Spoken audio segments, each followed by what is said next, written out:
ನಮಸ್ಕಾರ ಸ್ನೇಹಿತರೆ, ನಿಮಗೆಲ್ಲ ಮಮತೆ ಜೀವನಕ್ಕೆ ಮಮತೆಯ ಸ್ವಾಗತ. ನಾನು ಮಮತಾ ಶಂಕರಿ.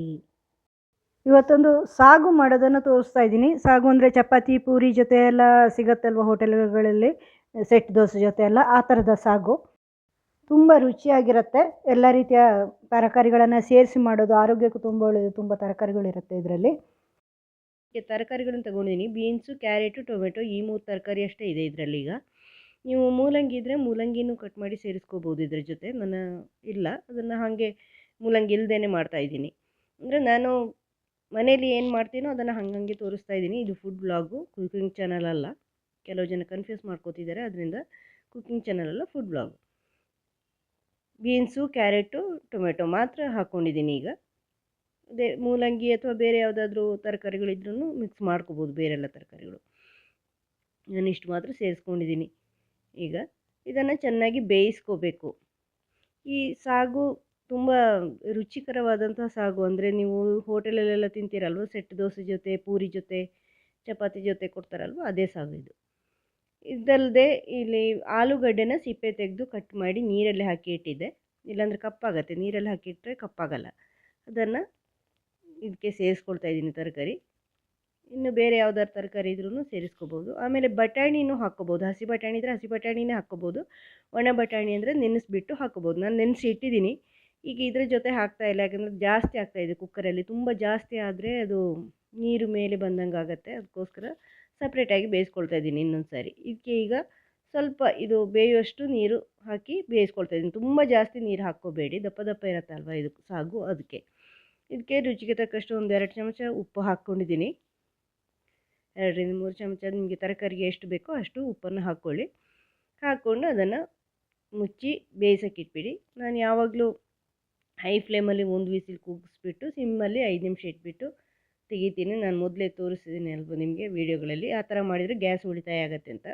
ಹೈ ಫ್ಲೇಮಲ್ಲಿ ಇಟ್ಬಿಟ್ಟು 1 ವಿಸಿಲ್ ಕೂಗಿಸಿದ್ದೀನಿ. ಆಮೇಲೆ ಸಿಮ್ಗೆ ಹಾಕಿ ಒಂದು 5 ನಿಮಿಷ ಇಟ್ಟಿದ್ದೀನಿ, 2ನೇ ವಿಸಿಲ್ ಬರೋವರೆಗೂ. ಈಗ ಬೆಂದಿದೆ ನೋಡಿ ಚೆನ್ನಾಗಿ. ಅದನ್ನು ಈ ಒಂದು ಪಾತ್ರೆಗೆ ಹಾಕ್ಕೊಳ್ತಾ ಇದ್ದೀನಿ. ಮತ್ತು ಅದೇ ಪಾತ್ರೆಯಲ್ಲಿ ಬಟಾಣಿನ ಬೇಯಿಸ್ಕೊಳ್ತಾ ಇದ್ದೀನಿ. ಪೂರ್ತಿ ತರಕಾರಿಗಳೆಲ್ಲ ಅದರಿಂದ ತೆಗೆದುಬಿಟ್ಟು ಮತ್ತು ಅದರಲ್ಲಿ ಆ ಬಟಾಣಿನೂ ಇದ್ರ ಜೊತೆಲೇ ಬೇಯಿಸ್ಕೋಬೋದು. ನೀವು ಬೇಕು ಅಂದರೆ ಅದ್ರ ಜೊತೆ ತರಕಾರಿ ಜೊತೆ ಬೇಯಿಸ್ಕೊಳ್ಳಿ. ನಾನು ಜಾಸ್ತಿ ಆಗುತ್ತೆ ಕುಕ್ಕರಲ್ಲಿ, ತುಂಬ ಆದರೆ ಅದು ಮೇಲಿಂದ ನೀರೆಲ್ಲ ಲೀಕ್ ಆಗಿಬಿಡುತ್ತೆ ವಿಸಿಲ್ ಬರುವಾಗ, ಕಷ್ಟ ಆಗುತ್ತೆ ಆಮೇಲೆ ಅಂತ ನಾನು ಬೇರೆ ಬೇರೆ ಬೇಯಿಸ್ಕೊಳ್ತಾ ಇದ್ದೀನಿ ಅಷ್ಟೇ, ಬೇರೇನಿಲ್ಲ. ನೀವು ತರಕಾರಿ ಜೊತೆ ಬೇಯಿಸ್ಕೋಬೋದು, ಅದು ಬೇಯುತ್ತೆ, ಚೆನ್ನಾಗಿ ಬೇಯುತ್ತೆ. ನೆನೆ ಹಾಕಿ ಇಟ್ಟಿದ್ದೀನಿ ನೋಡಿ. ಹಸಿರು ಬಟಾಣಿ ಅಥವಾ ಬಿಳಿ ಬಟಾಣಿ ಇದ್ದರೆ ಬಿಳಿ ಬಟಾಣಿನಾದ್ರೂ ಹಾಕ್ಬೋದು. ಇದು ಒಣ ಬಟಾಣಿ. ಹಸಿ ಬಟಾಣಿ ನಿಮಗೆ ಇರುತ್ತಲ್ವ, ಅಂದರೆ ಕೋಡಿಂದ ತೆಗೆಯೋ ಹಸಿ ಬಟಾಣಿ, ಕೋಡಿಂದ ತೆಗೆದು ಉಪಯೋಗಿಸೋದು, ಅದನ್ನು ಹಾಗೆ ಉಪಯೋಗಿಸ್ಕೋಬೋದು, ನೆನೆಸ್ಬೇಕಾಗಿಲ್ಲ, ಜೊತೆಯಲ್ಲೇ ಬೇಯಿಸ್ಕೋಬೋದು. ಬಟಾಣಿನೂ ಸೇರಿಸ್ಕೊಳ್ತಾ ಇದ್ದೀನಿ, ಬೇಯಿಸ್ತಾ ಇದ್ದೀನಿ. ಈಗ ನೋಡಿ ತೆಂಗಿನಕಾಯಿ ತುರಿ ತಗೊಂಡಿದ್ದೀನಿ. 1 ಕಡಿ ತೆಂಗಿನಕಾಯಿ ಇದೆ, ಅಂದರೆ ಒಂದು ಸಣ್ಣ ಕಪ್ಪಲ್ಲಿ 2 ಕಪ್ಪು, ಸಣ್ಣ ಅಂದರೆ ತುಂಬ ಸಣ್ಣ ಅಲ್ಲ, ನಾನು ಯಾವಾಗಲೂ ಉಪಯೋಗಿಸ್ತೀನಿ ಅಲ್ವ, ಆ ಕಪ್ಪಲ್ಲಿ 1 ಕಡಿ ಅಂತ ಉಪಯೋಗಿಸ್ಕೋಬೋದು. ಇಷ್ಟು ತೆಂಗಿನಕಾಯಿ ತೊಗೊಂಡಿದ್ದೀನಿ. 1 ಹಸಿಮೆಣಸಿನ್ಕಾಯಿ, ಶುಂಠಿ ಸ್ವಲ್ಪ ಹಾಕಿದ್ದೀನಿ. ಆಮೇಲೆ ಸೋಂಪು 1.5ರಿಂದ 2 ಚಮಚ ಸೋಂಪು ಹಾಕಿದ್ದೀನಿ. ಅದು ಸ್ವಲ್ಪ ಜಾಸ್ತಿನೇ ಇದ್ದರೆ ಚೆನ್ನಾಗಿರುತ್ತೆ. ಚಕ್ಕೆ ಹಾಕಿದ್ದೀನಿ ರುಚಿಗೆ, ಅಂದರೆ ಒಂದು 2 ಇಂಚಿನಷ್ಟು, ಅದು ಹುಡಿಯಾಗಿದೆ ಚಕ್ಕೆ ಇದು. ಅದರಿಂದ ಒಂದು 2 ಇಂಚಿನಷ್ಟು ಅಂತ ತಗೋಬೋದು ನೀವು, ಅಥವಾ 2-3 ಇಂಚಿನಷ್ಟು ತಗೋಬೋದು. ಸ್ಟ್ರಾಂಗ್ ಇದ್ದರೆ ಸ್ವಲ್ಪ ಕಡಿಮೆ, ಇಲ್ಲಾಂದರೆ ಜಾಸ್ತಿ ತಗೋಬೋದು ಚಕ್ಕೆ. ಆಮೇಲೆ ಏಲಕ್ಕಿ ಹಾಕ್ಕೊಳ್ತಾ ಇದ್ದೀನಿ. ಏಲಕ್ಕಿ ಒಂದು 2ರಿಂದ 3 ಹಾಕ್ತಾಯಿದ್ದೀನಿ. ಇದೀಗ ಸಿಪ್ಪೆ ಇದೆ, ಸಿಪ್ಪೆ ತೆಗೆದುಬಿಟ್ಟು ಹಾಕ್ತೀನಿ ನಾನು. ಬೇಕು ಅಂದರೆ ಸಿಪ್ಪೆ ಸಹಿತ ರುಬ್ಬೋದಾದ್ರಿಂದ ನುಣ್ಣಗಾಗುತ್ತೆ, ಅದು ಪರವಾಗಿಲ್ಲ. ಹಾಗೆ ಇದು ಮರಾಠಿ ಮೊಗ್ಗು ಇದೆ ಅಲ್ವ, ಅದನ್ನು ತೊಗೊಂಡಿದ್ದೀನಿ. ಸ್ವಲ್ಪ ಒಂದು 3-4ರಷ್ಟು, 5-6ರಷ್ಟು ಇದು ಲವಂಗ ತೊಗೊಂಡಿದ್ದೀನಿ. ಒಂದು 5-6 ಲವಂಗ. ಆಮೇಲೆ ಕಾಳು ಮೆಣಸು ಸ್ವಲ್ಪ ತೊಗೊಂಡಿದ್ದೀನಿ, 4ರಿಂದ 5 ಕಾಳು. ಪುಟಾಣಿ ಕಡಲೆ, ಇದು ಒಂದು 2 ಚಮಚದಷ್ಟು ಸರಿಯಾಗಿದೆ, ಪುಟಾಣಿ ಕಡಲೆ. ಆಮೇಲೆ ಸ್ವಲ್ಪ ಗೋಡಂಬಿ, ಒಂದು 5-6ರಷ್ಟು ಗೋಡಂಬಿ ನೆನೆ ಹಾಕಿದ್ದೀನಿ ನೀರಲ್ಲಿ, ಸ್ವಲ್ಪ ಮೊದಲೇ, ಒಂದು 1/4 ಗಂಟೆ ಮೊದಲೇ. ಅದನ್ನು ಉಪಯೋಗಿಸ್ತಾ ಇದ್ದೀನಿ ರುಬ್ಕೊಳ್ಳೋಕ್ಕೆ. ಅದು ದಪ್ಪ ಆಗೋಕ್ಕೆ, ಇದು ಸಾಗು ದಪ್ಪ ಆಗಬೇಕಲ್ವ, ಪುಟಾಣಿ ಕಡಲೆ ಮತ್ತು ಗೋಡಂಬಿ ಅದಕ್ಕೆ ಇರೋದು. ಈಗ ಇದನ್ನೆಲ್ಲ ಸೇರಿಸ್ಬಿಟ್ಟು ರುಬ್ತಾ ಇದ್ದೀನಿ. ನಾನು ಮಿಕ್ಸಿ ಜಾರಿಗೆ ಹಾಕ್ಕೊಳ್ತಾ ಇದ್ದೀನಿ. ನಾನು ನೀರು ಹಾಕಿ ಚೆನ್ನಾಗಿ ರುಬ್ಕೋಬೇಕು, ನುಣ್ಣಗೆ ರುಬ್ಕೋಬೇಕು. ಮಿಕ್ಸಿ ಜಾರಿಗೆ ಸೇರಿಸ್ಕೊಂಡು ಬೇರೆ ಏನು ಹಾಕಲ್ಲ, ಇಷ್ಟೇ ಹಾಕ್ಕೊಳ್ತಾ ಇದ್ದೀನಿ ನಾನು. ಬೇರೆ ಬೇರೆ ಜನ ಬೇರೆ ಬೇರೆ ಮಸಾಲೆ ಹಾಕ್ಕೊಳ್ತಾರೆ, ನಾನು ಈ ಥರ ಮಾಡ್ತೀನಿ. ಇದು ತುಂಬ ರುಚಿಯಾಗಿರುತ್ತೆ, ನಿಮಗೆ ಅದೇ ಹೋಟೆಲಲ್ಲಿ ಸಿಗೋ ರುಚಿನೇ ಬರುತ್ತೆ ಸಾಮಾನ್ಯ. ಇದಕ್ಕೆ ನೀರು ಹಾಕಿಬಿಟ್ಟು ಸ್ವಲ್ಪ ದಪ್ಪಕ್ಕೆ ಗಟ್ಟಿಗೆ ರುಬ್ಕೋಬೇಕು, ಹೆಚ್ಚು ನೀರು ಮಾಡ್ಕೋಬಾರ್ದು. ನೋಡಿ ಈಗ ಇದು ಬೆಂದಿದೆ, ಬಟಾಣಿ ಬೆಂದಿದೆ. ಇದನ್ನು ಅದಕ್ಕೆ ತರಕಾರಿ ಜೊತೆ ಸೇರಿಸ್ಕೊಳ್ತಾ ಇದ್ದೀನಿ. ಇದೇ ತರಕಾರಿ ಬೆಂದಿರೋ ತರಕಾರಿ ಇದೆಯಲ್ವ, ಅದೇ ಪಾತ್ರಕ್ಕೆ ಸೇರಿಸ್ಕೊಳ್ತಾ ಇದ್ದೀನಿ. ಜೊತೆಯಲ್ಲೇ ಬೇಯಿಸ್ಕೊಂಡ್ರೆ ಈ ಕಷ್ಟ ಇರಲ್ಲ, ಒಂದು ಸರಿ ಆಗುತ್ತೆ. ದೊಡ್ಡ ಕುಕ್ಕರಲ್ಲಿ ನೀವು ಇಡೋದಾದರೆ ಅಥವಾ 2 ತಟ್ಟೆಯಲ್ಲಿ ಇಡೋದಾದರೆ ಆ ಥರನೂ ಮಾಡ್ಕೋಬೋದು. ನಾನು ಸಣ್ಣ ಕುಕ್ಕರಲ್ಲಿ ಬೇಯಿಸ್ಕೊಂಡಿದ್ದೀನಿ ಅಷ್ಟೇ.